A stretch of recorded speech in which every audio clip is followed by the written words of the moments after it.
I went to theater school. And if you went to theater school, or someone you know and love went to theater school, they probably sang Pulled from the Addams Family. It is a staple in the audition rep book of any mezzo-soprano worth her salt. And there's actually a good reason for that, which is that it's a really well-written song. It comes from the Addams Family, which of course has been a popular entertainment franchise for years and years and years and years and years, and one of the many entertainment properties that it has spawned is a Broadway musical. And so this song is sung by Wednesday Addams. It's kind of her I Want song in a way, and it's a fantastic piece of musical theater writing, and that is what we are going to be looking at today here on Music Theater Theory. Whoa!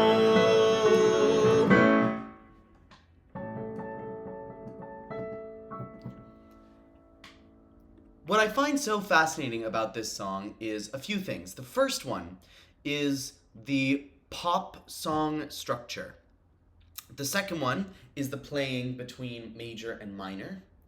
And the third one is the use of a hip hop tradition. So I'm going to look at all of those things and more today.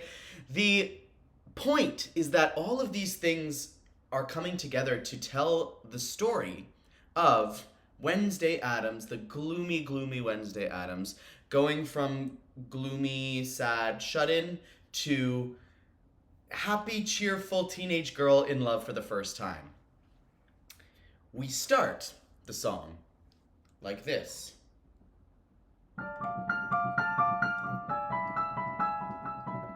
Where we start with this D minor chord, and then we have an E chord. So already the brilliant stuff is beginning to happen.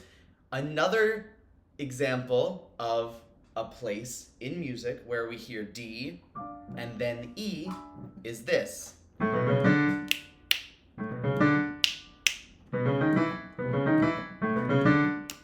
It goes to D and then it goes to E.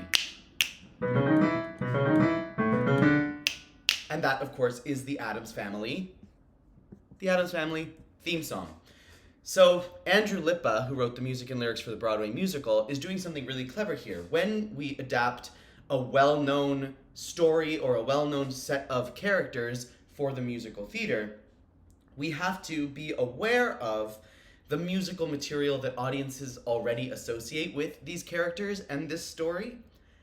We also have to do something musically to add to that. So we're not just giving audiences what they already know, but we are tying in the musical material that they already know and then expanding on it. So I love what he's doing here with using this kind of D to E motif kind of that comes from the Addams Family theme song, but obviously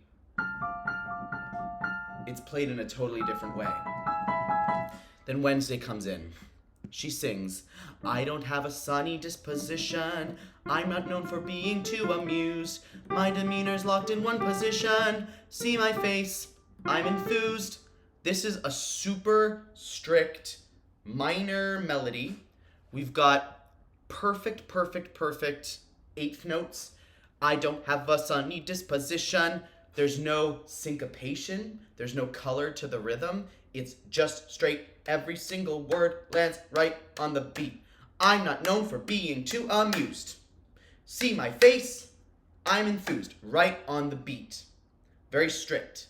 That makes it feel a little bit old-fashioned, and it makes it feel trapped and rigid. We're going to see some contrast to this later on. It's also entirely in a minor key, in D minor here with one flat in the key signature. At the end here, we get this A7 chord where we have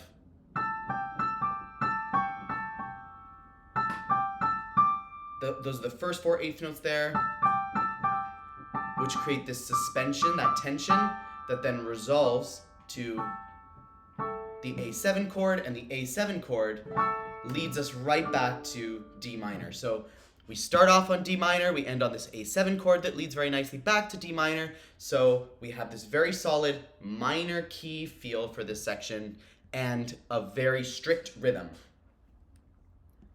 then it all starts to change. Bar 12 here, we start going major. We start off with the minor again. We have the same, suddenly, however, I've been puzzled.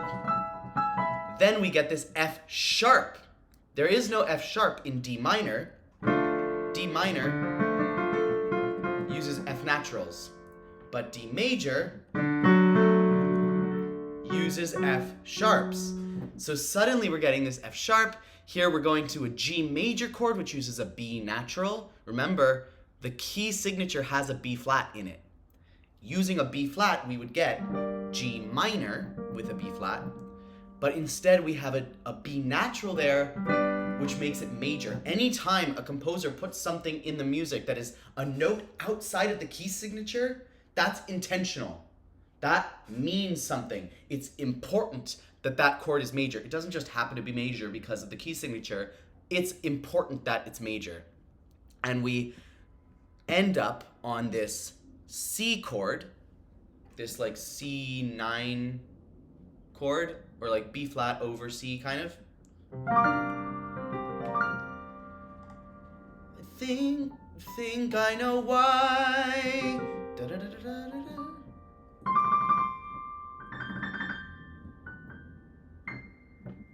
Something like that. And that leads us into F major. So we have the same key signature, but now instead of representing D minor, the same key signature can also represent F major, and now it represents F major. Because what's this first chord that we have here?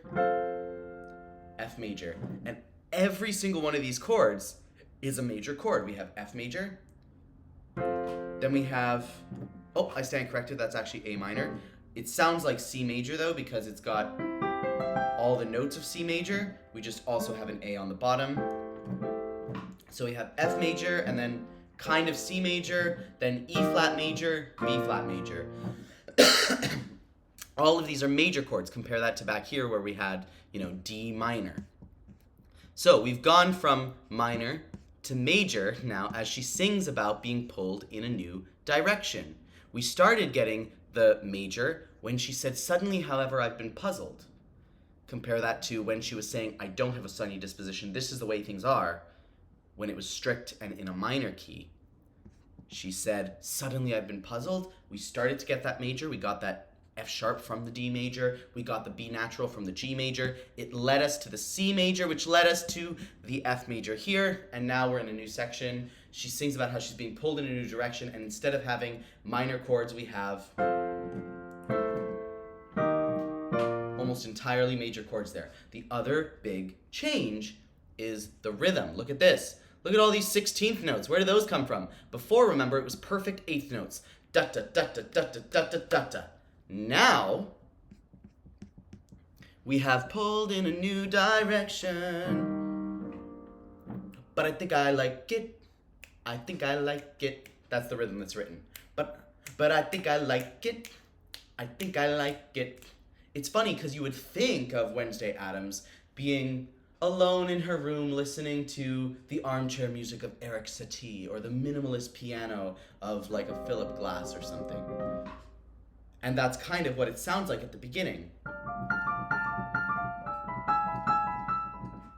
But now, this rhythm she's singing, but I think I like it, I think I like it, has less in common with like beautiful piano art music and more in common with like, that's the way, I like it, Totally different.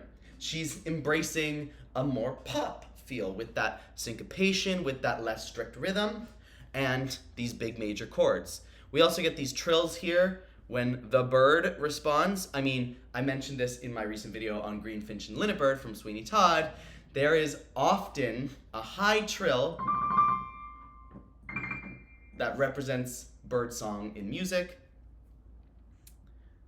And this whole chorus leads us to, well, this is the version from the show that has a big fermata in there. Let's ignore that. We get back to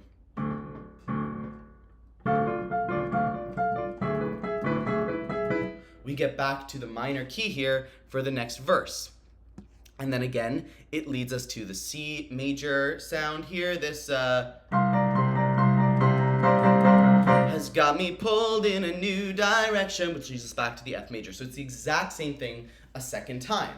And that is borrowing from pop tradition. We get a verse, then we get a chorus, then we get a verse, then we get a chorus. And again, it's very interesting that Wednesday Addams, the gloomy, intellectual Wednesday Addams, is singing in this like traditional pop style. And it kind of makes you feel a little bit, right? Like, yeah, this is a teenage girl in love for the first time. She's singing in the song structure that Taylor Swift and Olivia Rodrigo sing in. Not that Olivia Rodrigo was writing songs when this song was written, but Olivia Rodrigo is not the first teen pop star to write a song about being a girl, a teenage girl in love with a boy, and use this verse, chorus, bridge, chorus song structure. Then we get to the bridge. The bridge is like this rapid fire, almost rap. And there's some of them that are even, some of these notes are written with little X's, which means they're not even pitched. They're just kind of spoken, so as opposed to being sung. So it is actually very similar to rap, and it uses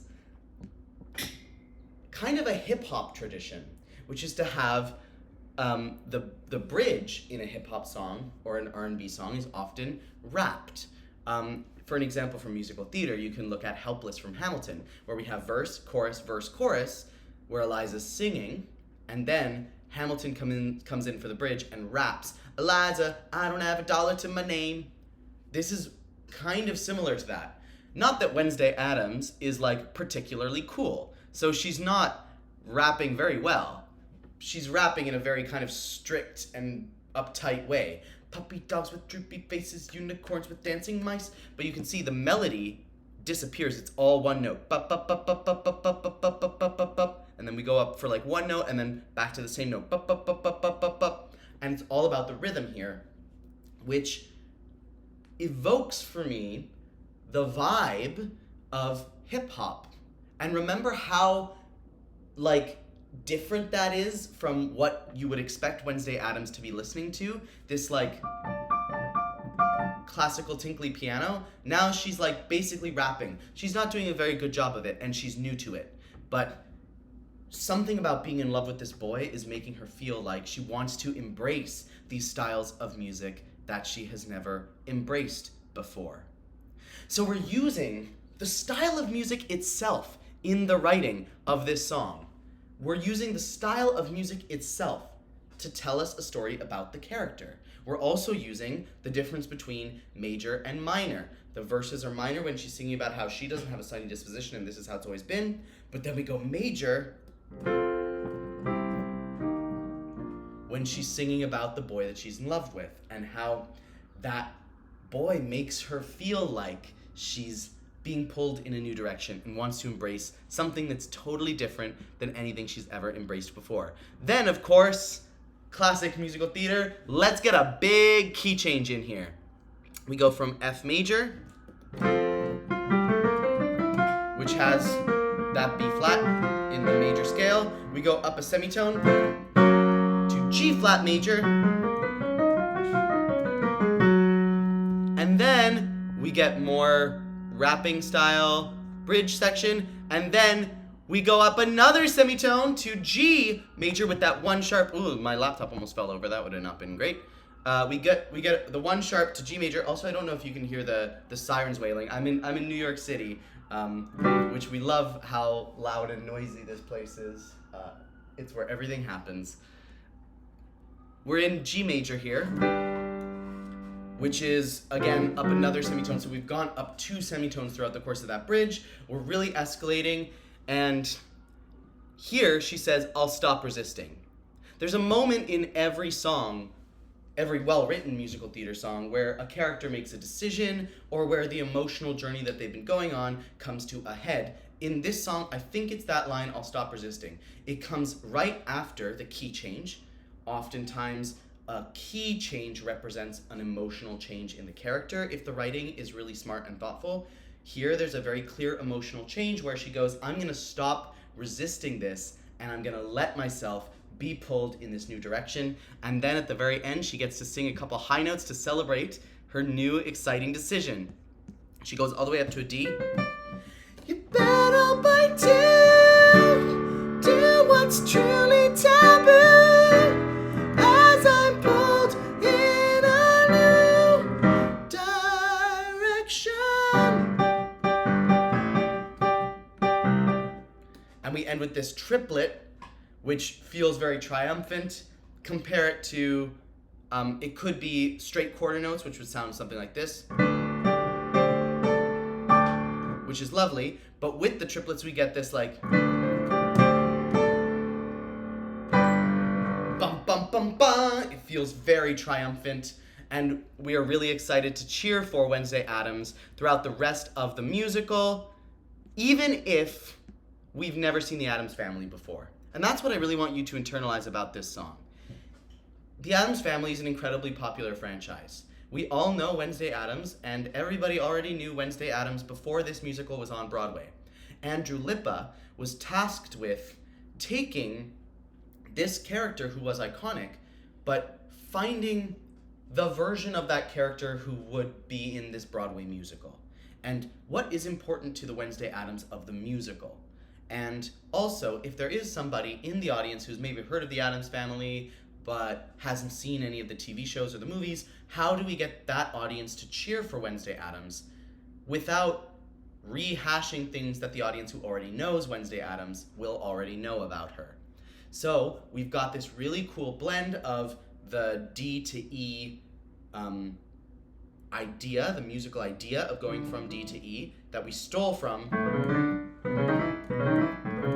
the Addams Family theme, and we put it in a minor key up at the top of the piano, and then E major and D minor, and then we have that play between minor and major. As she starts talking about how suddenly she's been puzzled, we get that major key, which leads us to F major, and then we're in a major key for the chorus. Then we use a song structure that is borrowed from teen pop.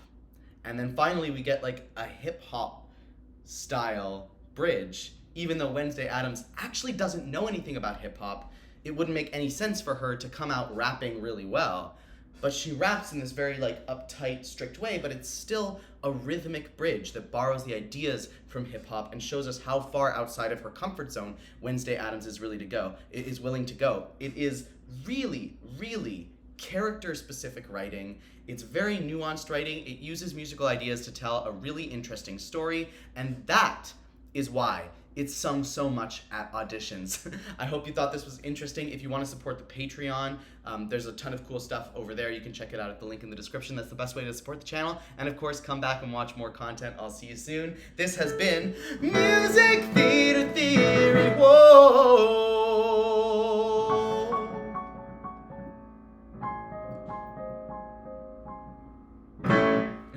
See you next week.